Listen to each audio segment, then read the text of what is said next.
नमस्कार, स्वागत आपका हरियाणा न्यूज 24 पर। मैं हूं प्रिंस लांबा। हरियाणा प्रदेश के अंदर सर्दी के मौसम में भी गर्मी का एहसास साफ किया जा रहा है, क्योंकि राज्यसभा चुनाव की आहट ने हर राजनीतिक दल का सियासी पारा बढ़ा दिया है। हरियाणा प्रदेश के अंदर दो नेताओं का राज्यसभा का कार्यकाल पूरा हो रहा है। पहली किरण चौधरी और दूसरे रामचंद्र जांगड़ा। दोनों नेताओं के कार्यकाल पूरा होने के साथ ही अब राज्यसभा चुनाव ने कहीं ना कहीं हरियाणा प्रदेश की सियासत में गर्मी ला दी है, और यही वजह है कि बीजेपी हो या फिर कांग्रेस, दोनों दल अपने जोड़ तोड़ में अभी से जुट चुके हैं। माना जा रहा है, एक अनुमान है कि मार्च महीने तक शायद ही दोनों सीटों पर राज्यसभा चुनाव हो सकते हैं। इसका नोटिफिकेशन जारी हो सकता है, तारीख भी आ सकती है, यानी कि अप्रैल महीने तक दोनों राज्यसभा सीटों को दोबारा से भरा जा सकता है। लेकिन अब बीजेपी के बाद आज चर्चा करेंगे कि कांग्रेस की तरफ से कैंडिडेट राज्यसभा का कौन होने वाला है। वो कौन सा नेता है, कौन से वर्ग से वो नेता आता है जिसकी लॉटरी लग सकती है, जिसको राज्यसभा प्रत्याशी बनाया जा सकता है कांग्रेस की तरफ से। क्योंकि इस समय जो समीकरण बन रहे हैं वो ऐसे हैं कि एक सीट सीधे सीधे बीजेपी के खाते में, तो दूसरी सीट सीधे सीधे कांग्रेस के खाते में जाती हुई साफ नजर आ रही है। अब हरियाणा में बीजेपी के पास 48 विधायक हैं, और अगर 3 निर्दलीय और 2 इनेलो के विधायकों को भी जोड़ लिया जाए तो कुल मिलाकर बीजेपी के पास 53 विधायक हैं। तो ऐसे में बीजेपी को अगर दोनों सीटों पर अपने प्रत्याशी चुनने हैं तो उसके लिए 60 वोट चाहिए, लेकिन बीजेपी के पास 7 वोटों की कमी है। वहीं एक सीट बीजेपी अपने 48 विधायकों में से 30 विधायकों के वोट डलवाकर सिक्योर कर लेगी, लेकिन दूसरी सीट के लिए बीजेपी को एक बड़ा जोड़ तोड़ करना पड़ेगा। कांग्रेस के पास 37 विधायक हैं, और यह बीजेपी के लिए सबसे मुश्किल चुनौती होगी कि वो कांग्रेस के 7 विधायकों को तोड़ सके। हालांकि नामुमकिन लग रहा है, लेकिन राजनीति में कुछ भी संभव है, किसी भी चीज से इनकार नहीं किया जा सकता। अब बात रही कांग्रेस की, तो एक सीट 30 वोटों के हिसाब से सीधी सीधी कांग्रेस के खाते में भी जा रही है, और कांग्रेस फिलहाल उसी एक राज्यसभा सीट को लेकर जोड़ तोड़ करती हुई साफ नजर आ रही है। फिलहाल सोशल इंजीनियरिंग को समझा जा रहा है, हरियाणा प्रदेश के सियासी माहौल को भापा जा रहा है, हरियाणा प्रदेश का जातीय गणित जो है फिलहाल कांग्रेस समझने में जुटी हुई है कि किस वर्ग को, किस जो है जातीय समीकरण के हिसाब से कौन से नेता को राज्यसभा में भेजा जाना चाहिए। अब उन्हीं नेताओं में से कुछ नेताओं के नाम जिनको लेकर कांग्रेस के सूत्र भी स्पष्ट करते हैं कि कुछ चुनिंदा नेता हैं जिनके नाम फिलहाल चर्चा में हैं, और उनमें से पहला नाम ओबीसी वर्ग से आता है, क्योंकि ओबीसी वर्ग के फिलहाल प्रदेश अध्यक्ष भी हैं राव नरेंद्र सिंह, जो नारनौल से आते हैं, कांग्रेस के नेता हैं और प्रदेश अध्यक्ष की कमान उनके पास है। लेकिन बावजूद इसके यह माना जा रहा है कि बीजेपी भी ओबीसी वोट बैंक पर पूर्ण रूप से निर्भर करती है। बीजेपी की तीसरी बार सरकार बनाने में ओबीसी वोट बैंक का पूरा हाथ रहा है, तो कांग्रेस भी फिलहाल इसी वोट बैंक पर फोकस करती हुई नजर आ रही है। तो उस लिहाज से माना जा रहा है कि ओबीसी वर्ग के 3 नेता राज्यसभा के लिए दौड़ में हैं। पहला नाम अजय यादव का है, कैप्टन अजय यादव, जो रेवाड़ी से संबंध रखते हैं। दूसरा नाम राव दान सिंह का, और तीसरा नाम रामनिवास घोडेला का है। अब कैप्टन अजय यादव की बात की जाए तो वो ओबीसी वर्ग के राष्ट्रीय चेयरमैन रह चुके, और इस पद से उनको कुछ समय पहले हटा दिया गया था। वो लोकसभा चुनाव की टिकट भी चाहते थे 2024 में, लेकिन उनको ये टिकट नहीं मिली। उनकी जगह राज बब्बर को गुरुग्राम लोकसभा सीट से राव इंद्रजीत की टक्कर में उतार दिया गया। हालांकि कैप्टन अजय यादव के बेटे को रेवाड़ी विधानसभा सीट से टिकट जरूर मिली, लेकिन उनके बेटे भी इस बार चुनाव हार गए, यानी कि चुनावी समय के बाद से लगातार उनको झटके लग रहे हैं। लेकिन माना जा रहा है कि ओबीसी वोट बैंक को अपनी तरफ रिझाने के लिए, आकर्षित करने के लिए कांग्रेस कैप्टन अजय यादव को भी राज्यसभा का उम्मीदवार बना सकती है। लेकिन इसके ठीक विपरीत अहिरवाल क्षेत्र से एक और बड़ा नाम कैप्टन अजय यादव की टक्कर में रावदान सिंह का है। रावदान सिंह जो लोकसभा चुनाव भिवानी महेंद्रगढ़ लोकसभा सीट से कांग्रेस प्रत्याशी के रूप में लड़ते हैं और इसके बाद विधानसभा चुनाव कांग्रेस प्रत्याशी के रूप में ही महेंद्रगढ़ से लड़ते हैं, लेकिन दोनों चुनाव में उनको हार का सामना करना पड़ता है, शिकस्त मिलती है। लेकिन यह मामला यही नहीं रुकता, वो प्रदेश अध्यक्ष भी बनना चाहते थे।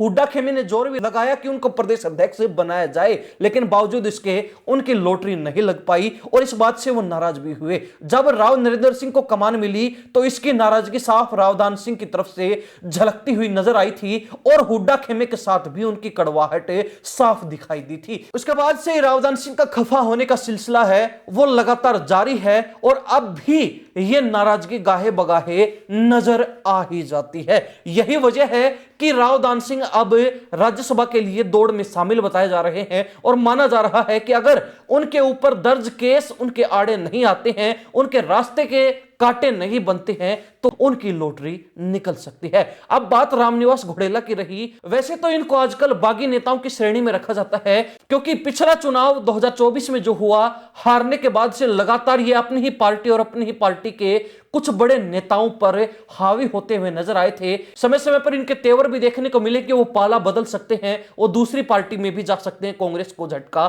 दे सकते हैं। हालांकि अब तक ऐसा कुछ हुआ नहीं है, लेकिन ये एक वजह है जो रामनिवास घोडेला के रास्ते का सबसे बड़ा रोड़ा बन सकती है। अन्यथा उनकी भी लॉटरी लग सकती है, क्योंकि वो विशेष रूप से प्रजापत समाज से आते हैं और कांग्रेस में 37 विधायकों में से एकमात्र विधायक आदमपुर से चंद्र प्रकाश जांगड़ा हैं जो प्रजापत समाज के विधायक हैं। इसके अलावा कोई भी प्रजापत समाज का ना तो विधायक है, ना ही कोई बड़ा नेता हरियाणा कांग्रेस में दायित्व संभाल रहा है, तो इसलिए उनको कमान मिल सकती है। लेकिन ये 3 नेता हैं जिनका ओबीसी वर्ग से चर्चा चल रहा है।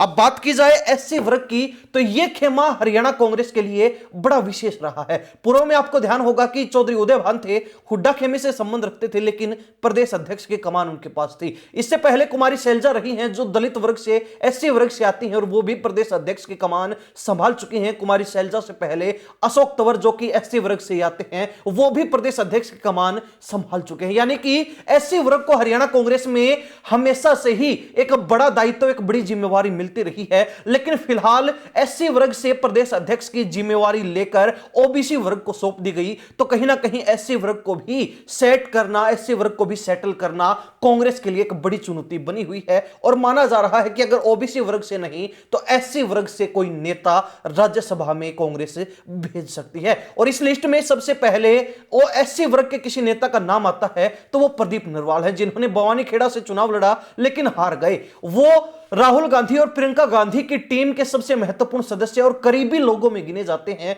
उनके आशीर्वाद से ही उनको बवानी खेड़ा से चुनावी मैदान में भी उतारा गया था।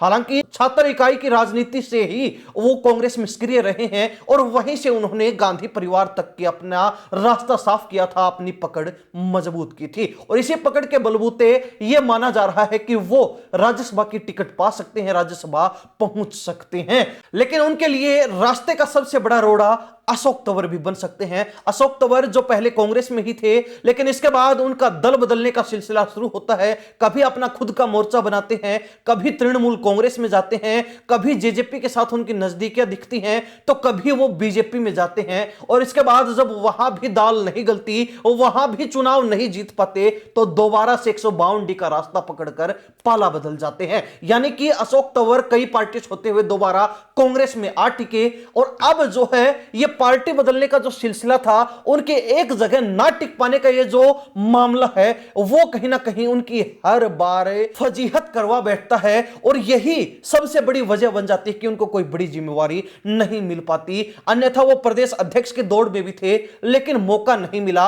अब वो एक चांस ढूंढ रहे हैं कि उनको कोई एक मौका मिल जाए और उनकी राजनीतिक किस्मत ही पलट जाए, राजनीतिक कायाकल्प हो जाए। अब अगर ओबीसी और एससी वर्ग से भी नहीं और बात जब जाट वर्ग की आती है, तो वैसे तो हरियाणा कांग्रेस के अंदर भूपेंद्र हुड्डा जो एक जाट नेता हैं और उनको सबसे बड़ी कमान मिली हुई, सबसे बड़े चौधरी वही हरियाणा कांग्रेस के आज के दिन है, सर्वे सर्वा हैं। लेकिन बावजूद इसके फिर भी जाट वोट बैंक को अपने साथ जोड़े रखने के लिए, क्योंकि जाट वोट बैंक माना जाता है कि कांग्रेस का पैतृक वोट बैंक है, तो उस लिहाज से भी कांग्रेस सोच सकती, कांग्रेस का आला कमान सोच सकता है। और इस लिस्ट में सबसे पहले और सबसे बड़ा नाम बीरेंद्र सिंह का माना जा रहा है। बीरेंद्र सिंह जो कांग्रेस छोड़कर बीजेपी में गए, और बीजेपी में जब उन्होंने एंट्री ली तो बीजेपी ने उनको जाते ही राज्यसभा सांसद बनाने के साथ साथ केंद्रीय मंत्री का दायित्व भी दिया था। हालांकि बीजेपी में बीरेंद्र सिंह के बेटे ब्रिजेंद्र सिंह को भी सांसद बनने का मौका मिला, और बीरेंद्र सिंह की पत्नी प्रेमलता को भी उचाना से विधायक बनने का मौका मिला था। लेकिन इतना मान सम्मान मिलने के बावजूद भी उनको